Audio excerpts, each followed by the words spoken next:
Sabi ko sa inyo delikado 'pag hindi ka naliligo. Ay, kilala niyo 'to? Hindi nga, sino 'to? Yung vlogger na mabaho, hindi naliligo. Nagpapanggap na matalino pero oo, nagpakita na ba ng diploma 'to na law graduate daw 'to? Oo, law graduate. Tangina, kung ito lang magiging abogado, 'wag na lang.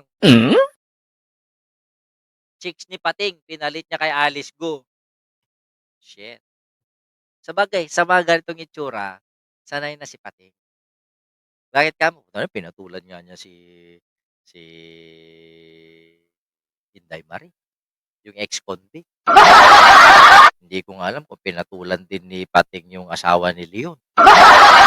Japonesa. Kasi Abby Roldan, pinatulan si Espato, pinatulan si Joan Topacio, si Pating, Jocelyn Herrera. Ang buhay ito. Eto, nilaglag niya yung mga kandidato ni Digong. Oh. Sino nakapanood na nun? Kasi meron akong nakita ritong video. Sa TikTok ko yata nakuha to. Mama Evelyn Ortizo, Rasunjun TV, hello! Sino nakapanood na nito? Eto, itong video na to. Binukin niya rito na hindi kayang tugunan ang mga Pogi, hello, yung mga problema ng bayan ng mga kandidato ni Digong. Ernesto Cala, hindi kaya yung naipit na bank account ni Kibs ang sadya ni Duterte sa HK? Ayoko nanonood ng mga dinaliligo. Buti na lang maliligo na sana ako, panuorin. Sino siya? Ilang taong ka nakabsat? Bata pa po ako, nasa 30s ako. Basta 14 ako nun. Kinuha yung aking puri.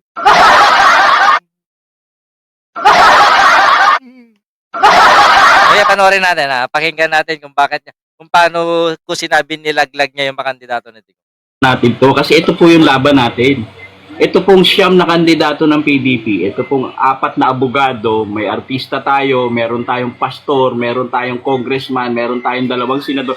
Ilaban na po natin lahat to. Kasi ito na ho yung pagpapakita natin ng resistance natin dito kay PBBM. Strategic yan? Strategic voting yan. Sabi niya, strategic voting. Bubo ba? Srimbel shoutout. 216, hello. Ano ang strategic sa pagboto? Anything else, it is strategic voting. Does that mean masasagot lahat ng kahirapan ng Pilipinas pag binoto mo yung 9 na PDP? No. Ayan. Do you think ayan mga tangang mga timsuka. Bakit nyo pa iboboto yung mga kandidato ni Digong kung mismo mga vlogger nila hindi sila naniniwala na matutugunan at mareresolba ng mga kandidato nila ng mga problema ng bayan? Nonsense. Buti pa yung 12 yung alyansa. Kampante sila na masusolusyonan nila yung mga problema. Dito wala eh. So bakit nyo pa iboboto kayo mga DDS? Lipat na kayo sa 12 alyansa. kakaroon ng malaking pagbabago sa Pilipinas dahil binoto natin yung 9 na PDP? No.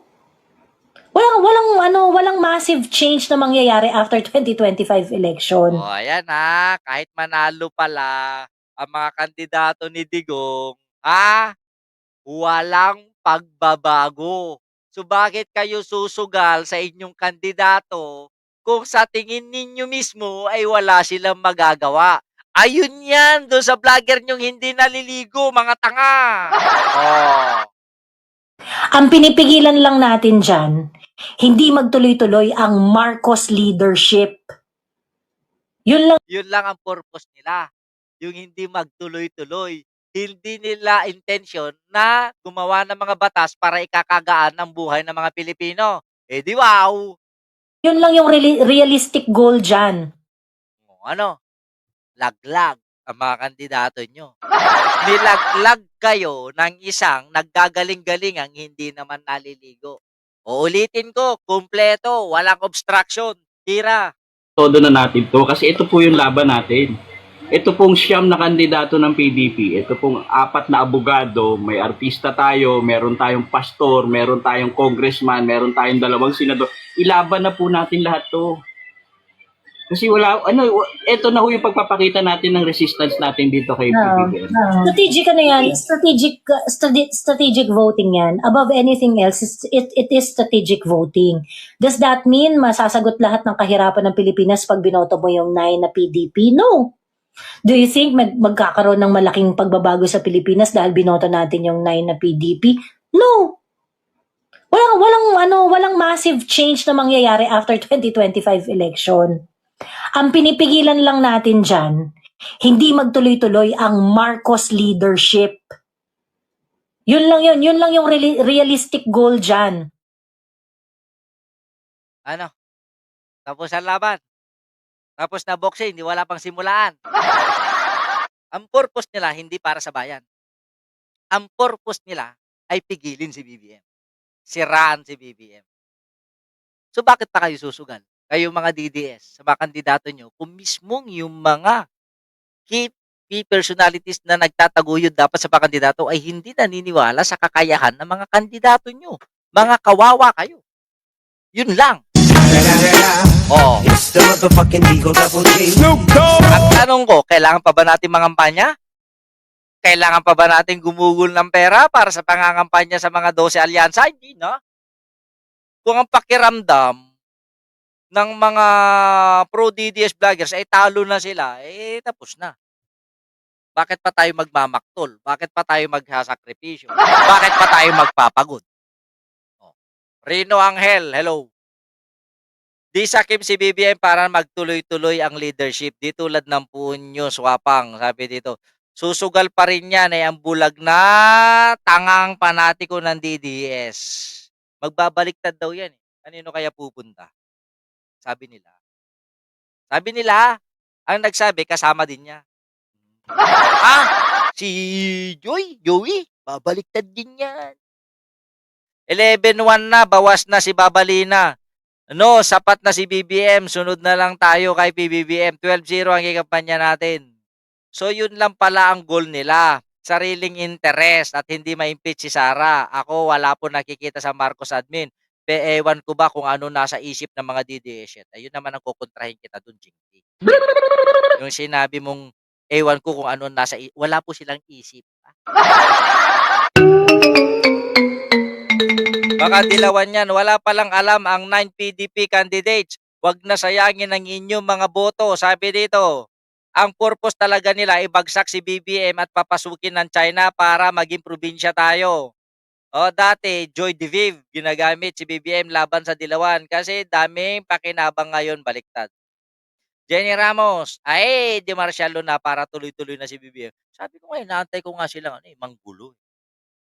Basta 13 magic ako kasama Babalina. 12 nga lang ang ibuboto, Ma'am Berlita, ay Ma'am Bet Ariola. Pag bumoto ka ng 13, lahat ng boto mo, wala na, hindi na counted.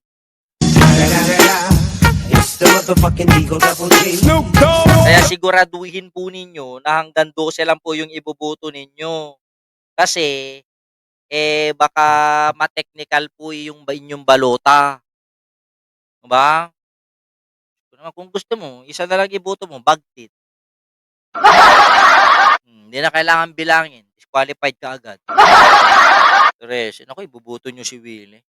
Sabi niya, saka na lang daw siya mag-iisip kung anong batas yung gagawin niya. E di, sagot nyo dapat, saka na lang ibubuto pag mayroon ka ng latap